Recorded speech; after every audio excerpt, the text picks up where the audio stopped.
ден соолук, саламатта болуу. COVID-19 ар дүйшөмбү сайын саат 13:00 жамааттык медиа студиясында Сак бол программасында Адис менен маектешебиз. Түз эфирде дарыгерге суроо берип, кеңеш алыңыз. Бизге Facebook, YouTube'дагы жамааттык медиа баракчалары аркылуу кошулуңуз. Ошондой эле аймактардагы жамааттык медиа радиолорунан угуңуз. Саламатсызбы, урматтуу Сак бол чыгарылыштын көрөрманы. Сиздер менен студияда бүгүн мен Назира Жусуповамын.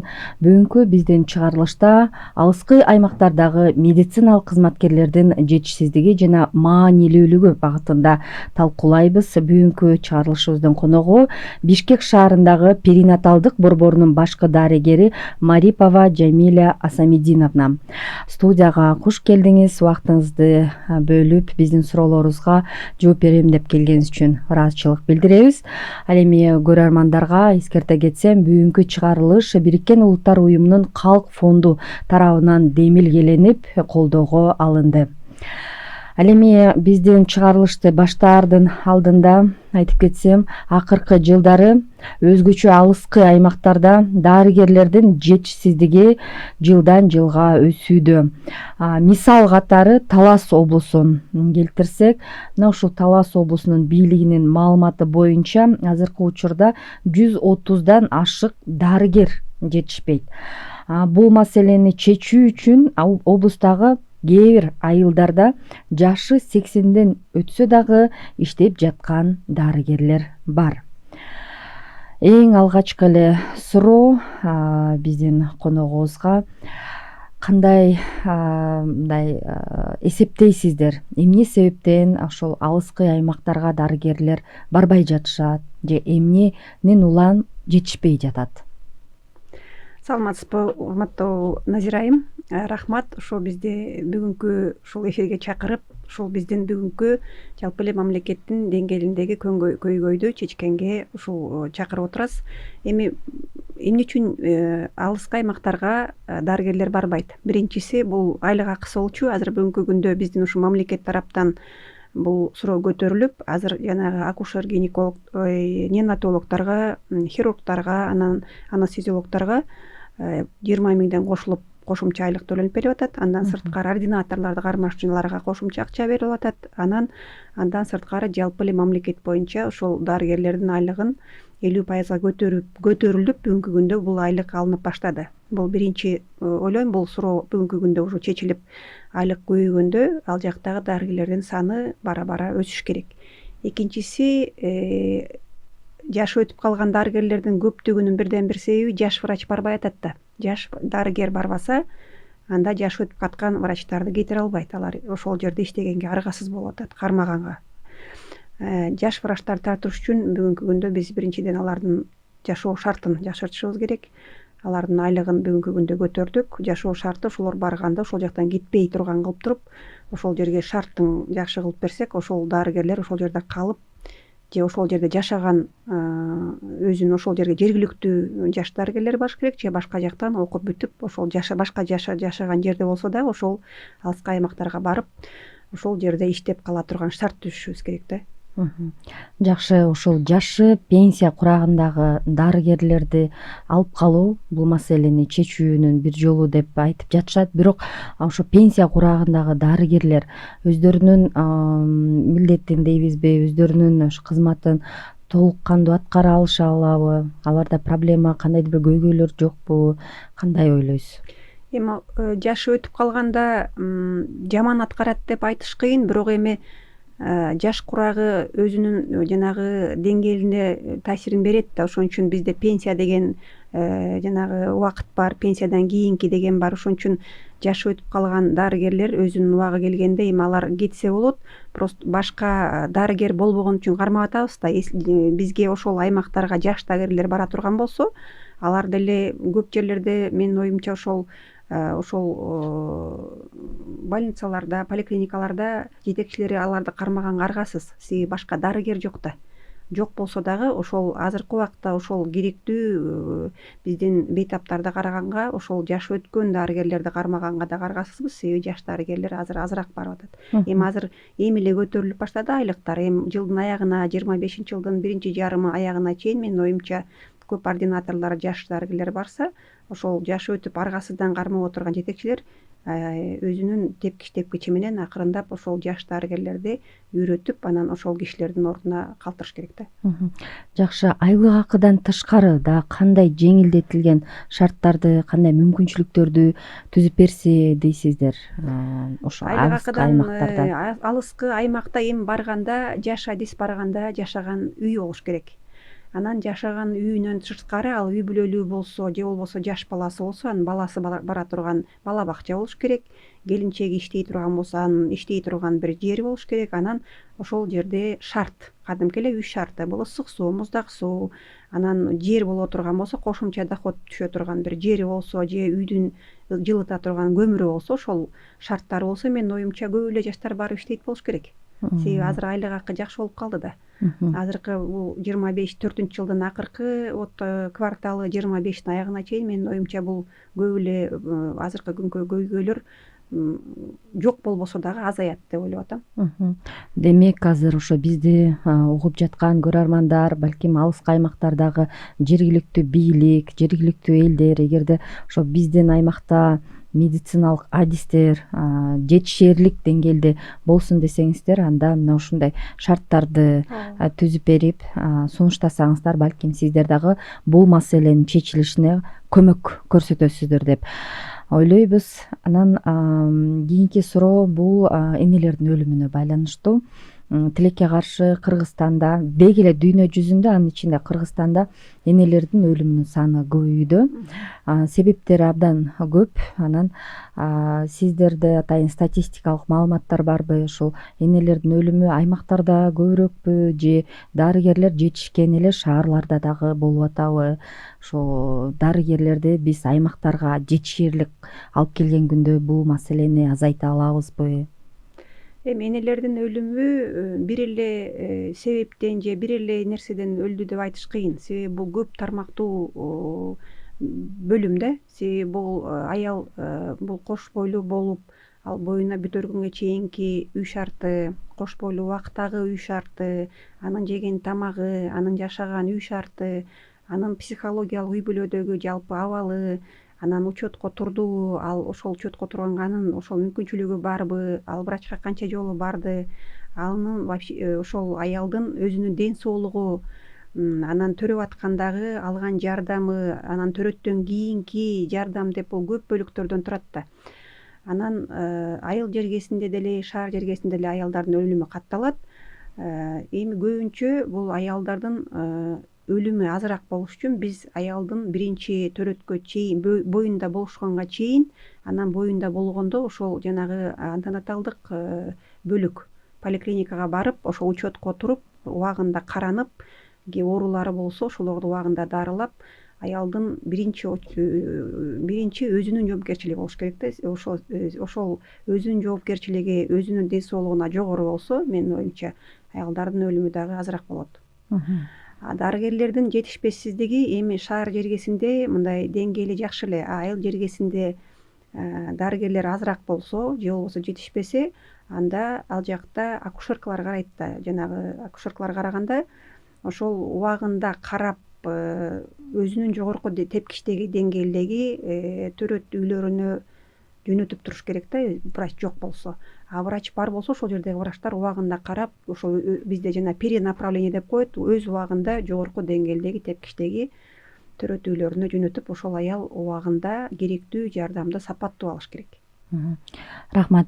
Ошо сөзүңүздөн алыстабай эле перенаправление боюнча, жөнөтүү боюнча, эгерде ошо айымдар мындай оор абалда келсе, аларды ошо кайра жөнөтүү мындай пайдалуураакпы же ошол жерден эле көргөзгөн медициналык кызматты көргөзгөнү пайдалуураакпы? Анткени аймактарда билесиздер, жолдун узактыгы, жолдун начардыгы, транспорттардын дагы ар кандай акыбалда болушу дагы таасир этет адамдын ошо ден соолугуна.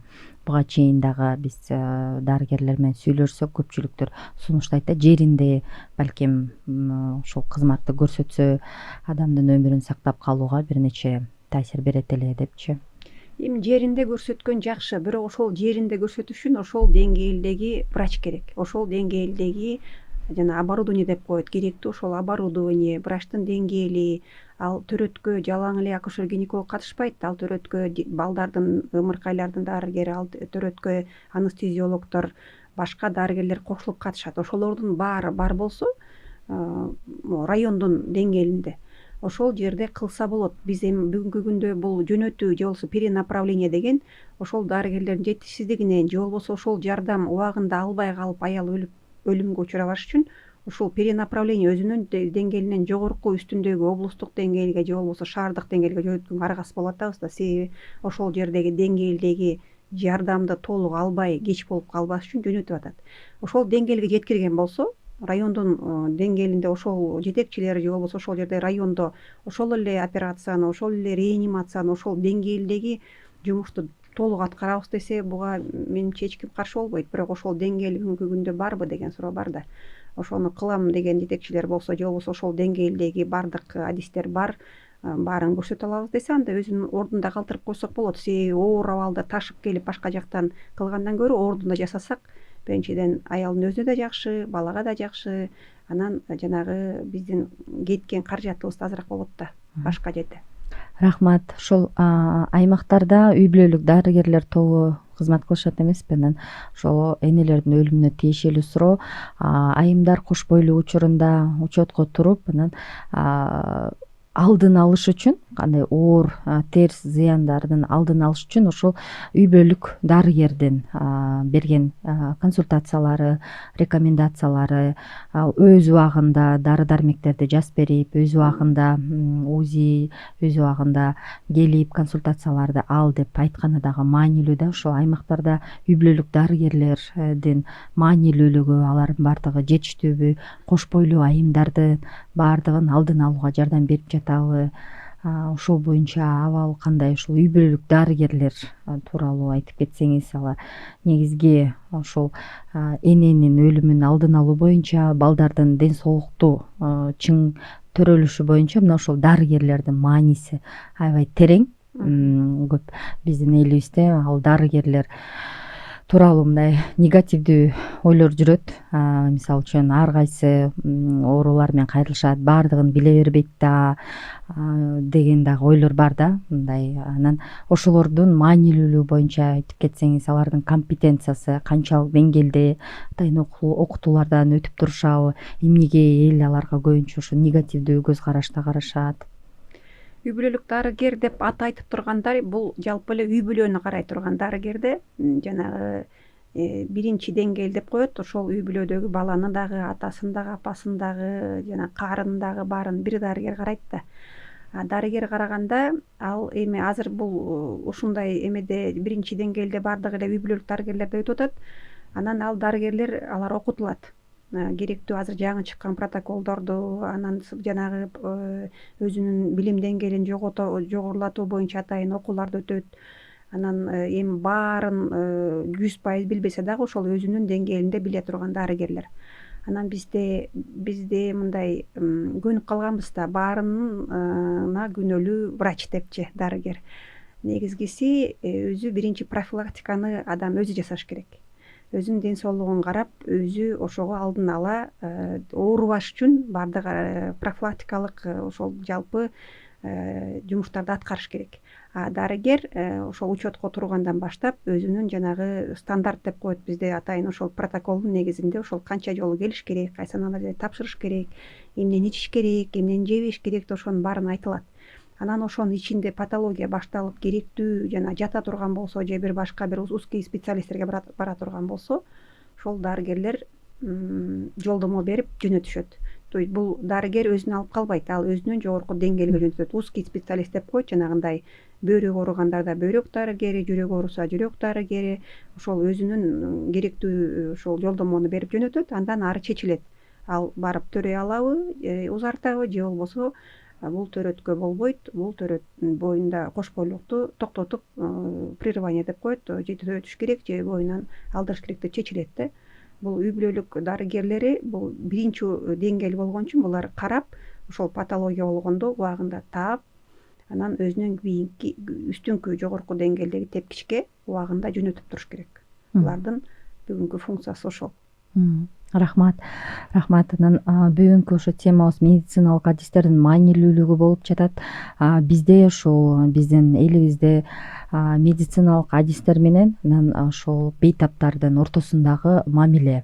Сиз айтып өткөндөй эле көпчүлүк учурда ошо туура эмес мамиле же болбосо негативдүү мамиле, медициналык адистер буну жасашы керек, буну кылышы керек деген нерселер бар да.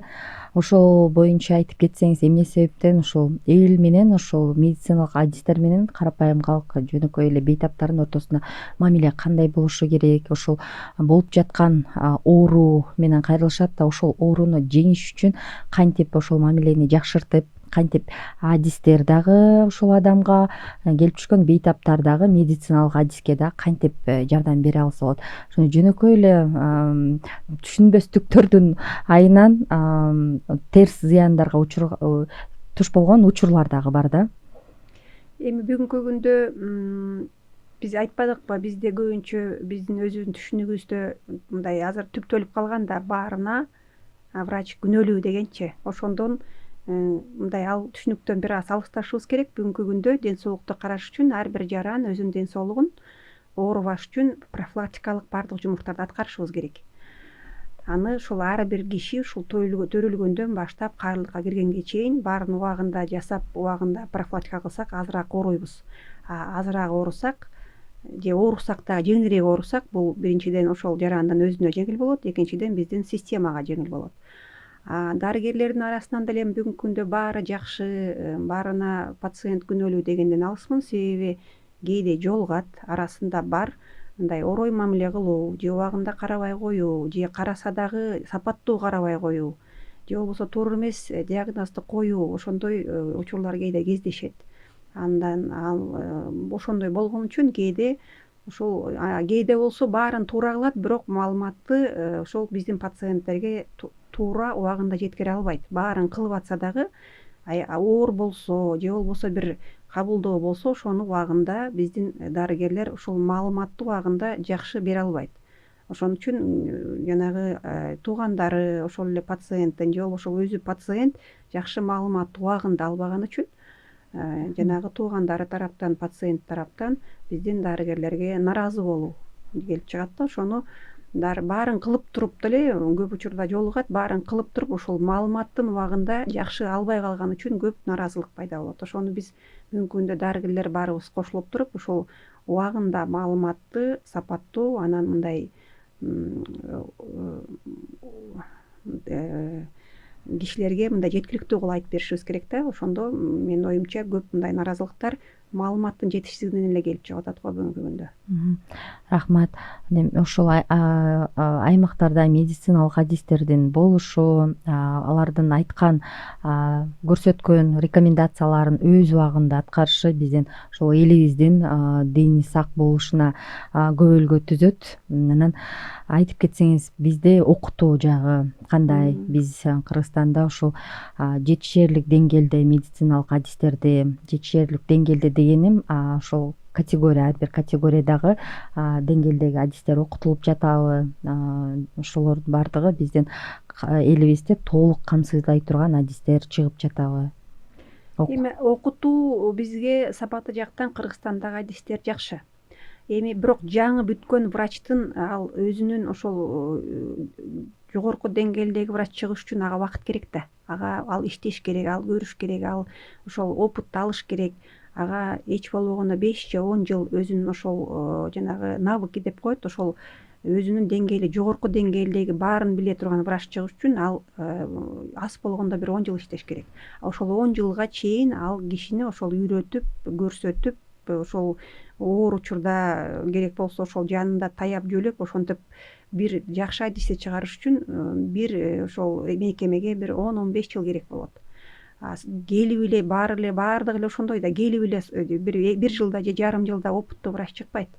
Ошон үчүн биз ошол адистерди, келген адистерди өстүрүп чоңойтуу үчүн ал дагы өзүнчө бир мындай эме болуп атпайбы, бир бөлүк. Бул биздин бүгүнкү күндө ошол адистерди келтирип эле коюу эмес, ошол келтирилген адистерди дагы даярдап, анан ошол практикалык жактан ошол ар бир мекеменин ичинде ошолорду даярдап өстүрүп ичинен чыгарышыбыз керек да. Теориялык жактан окутуу бизде жакшы. Бизде атайын ошол жанагы деңгээлди көтөрүү боюнча биздин өзүбүздүн институт бар. Врачтарды ошол жылына азыр жана дистанциондук деп коет, мурункудай келип жолдо жүрүп же болбосо кетип отурбай, бүгүнкү күндө ошол онлайн эле системасында окушат, ошол эле маалыматтарды алат, сертификаттарын алат, жаңы келип аткан азыркы стандарттар боюнча окутулат. Окутуу жакшы. Аларды эми теориялык жактан эмес, практикалык жактан бекемдөө үчүн ошол врач өзүнүн иштеп аткан жеринде жана практикалык жактан дагы өзүнүн ошол билим деңгээлин анан колу менен ошону көрүп деңгээлди көтөрүш керек да, буга убакыт керек. Рахмат. Анан ошол медицина тармагында акыркы бир жаңычылдар же инновациялар болуп жатса, ошол тууралуу дагы айтып кетсеңиз, биздин кыргыз медицинасында кандай мындай жаңы өнүгүүлөр болуп жатат, кандай жаңы нерселерди алып киргизип жатышат? Бир гана ушул төрөт боюнча эмес, башка категорияларды дагы айтсаңыз болот.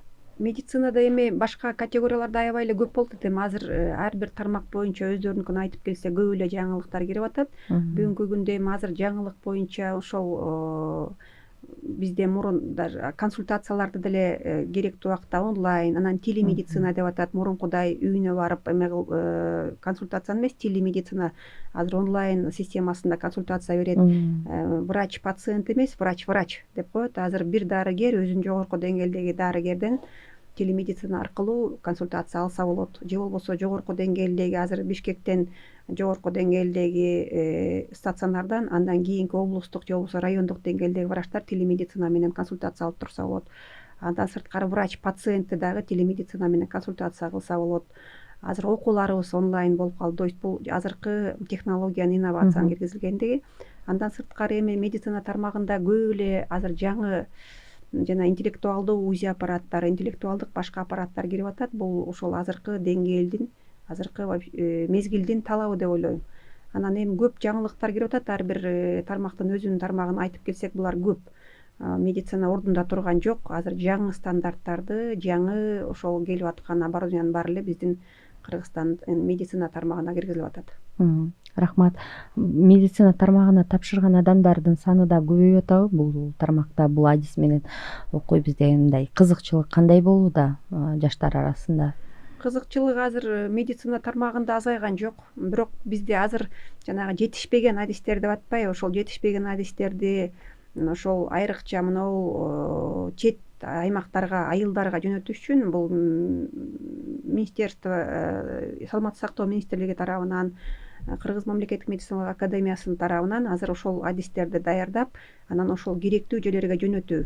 Ординаторлор жана бүткөндөн кийин ординаторлорду ошол жетишпеген аймактарга керектүү адистерди ошол атайын даярдап, бюджеттик негизде окутуп, ошолорду жөнөтүү боюнча азыр көп программалар бар. Бул эми мына айрыкча мына акыркы 1-2 жылда менин оюмча ошол мына жетишсиздик жок болбосо дагы мурункудай аябай терең көйгөй болбойт, акырындап чечилип калат. Анан дагы бир кызыктуу суроо, чет өлкөгө кетип жатышабы бизден адистер? Кайсыл жака кетип жатышат? Чет өлкөгө кеткендер бар. Эми ал кеткенин бирден бир себеби баягы эле кесиби боюнча айлыкта. Айлык эми биздин өзүбүздүн тармактан акушерство, гинекология боюнча мындай опыт алып, баарын көрүп, операция кылып, төрөткөндү үйрөтүп калгандан кийин 5-6 жылдан, кээде 20 жылдык опыту бар врачтар кетип атат. Көбүнчө бизден Россия Федерациясына кетишет. Ошол эле айлык акысынын көптүгүнөн кетип атат да. Анан эми биз ошончо үйрөнүп, билип жана опыт алып калган врачтар кетиргенге бизге дагы аябай мындай ичибиз ооруйт, бирок өзүнүн ошол үй бүлөлүк шартына байланыштуу ошол жалпы эле ошол өздөрүнүн колгосу менен кетип атат. Көбүнчө Россия Федерациясына кетишет. Абдан өкүнүчтүү. Бизде дарыгерлердин жетишсиздиги, аймактарда болушу бул ошол жерде жашап жаткан адамдар үчүн маанилүү болчу негизи. Демек ошол негизгини бул министрлик тарабы биринчиден, экинчиден ушул жергиликтүү эл дагы бул маселенин чечилишине салым кошушу керек деп эсептейбиз. Жанагындай берүүбүздүн башында айтылгандай, эгерде шарттарды түзүп берүүгө мүмкүнчүлүк болсо. Биздин убактыбыз дагы аз эле калды, бирок ошондой болсо дагы медициналык адистин маанилүүлүгү жөнүндө сөз кылып жатабыз. Эгерде мындай адистер жетишпесе, биз жанагындай терс, оор кесепеттердин алдын ала албайбыз да. Ошондуктан медициналык адистердин болушу бул абдан маанилүү.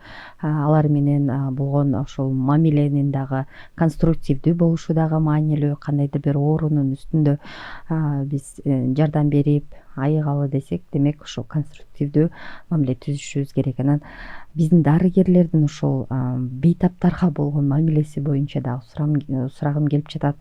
Биздин ошо дарыгерлер кандай деп ойлойсуз? Бейтаптарга жасаган мамилеси жетишерлик деңгээлде, деги эле мамиле түзүү боюнча квалификациясы кандай дейсиз? Анткени кээ бир учурлар болгон, бизге да ошо кайрылгандар болгон, туура эмес мамиле кылып койду, тандашат да, бул дарыканага ооруканага барам, анткени ал жакта жакшы карашат депчи. Ошол дарыгерлердин бейтаптарга кылган мамилеси боюнча айтып берсеңиз. Дарыгерлердин бейтаптарга кылган мамилеси эми бүгүнкү күндө арасынан чыгат. Себеби бейтап үчүн дарылоого карагандагы мамиле жогорку, мындай өйдөрөөк деңгээлде турат да. Себеби жакшы дарыласаң дагы мамилең начар болсо, аягында келип чыкканда бейтап наразы болуп кетиши мүмкүн. Себеби ал жакшы күчтүү врач карап, жакшы дарылап, бирок мамилең жакшы болбосо, аягындагы жанагы кылган мамиледен жанагы чыгып аткан киши наразы болуп калса, анда кылган жумушуң кайра эле жок болуп калат да. Ошон үчүн эми бүгүнкү күндө көп эле иштерди жасап атабыз. Ошол келгенде кабыл алуу бөлүмүнөн киргенден баштап ошол бейтаптарга биринчи бул талап, бул мамиле жакшы кылыш керек. Эми арасынан жолугуп атат, бүгүнкү күндө орой мамиле кылды, же болбосо жакшы сүйлөгөн жок, мага сүйлөп кыйкырып койду, же консультацияны жакшы берген жок деп ичинен 100дөн 1 болсо дагы айтат.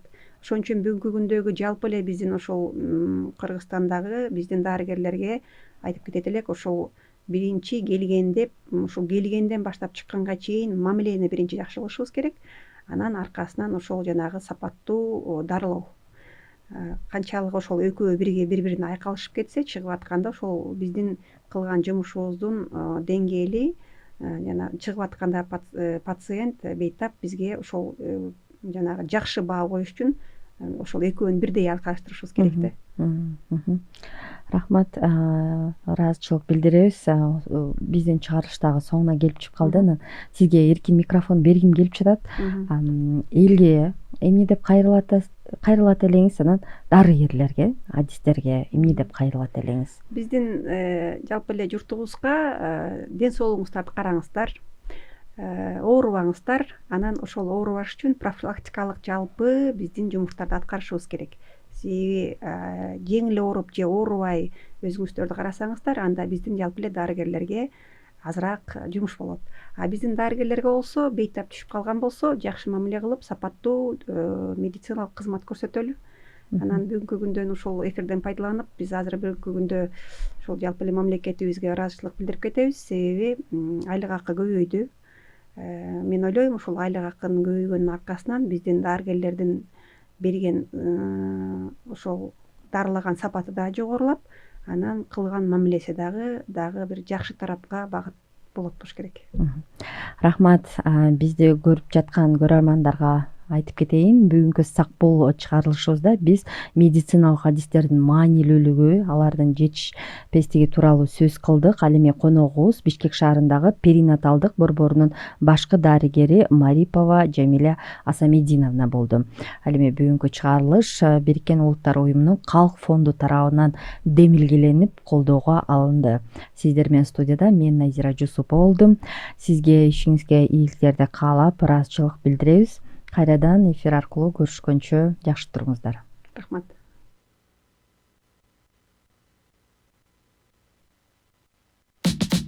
ден соолук, саламатта болуу.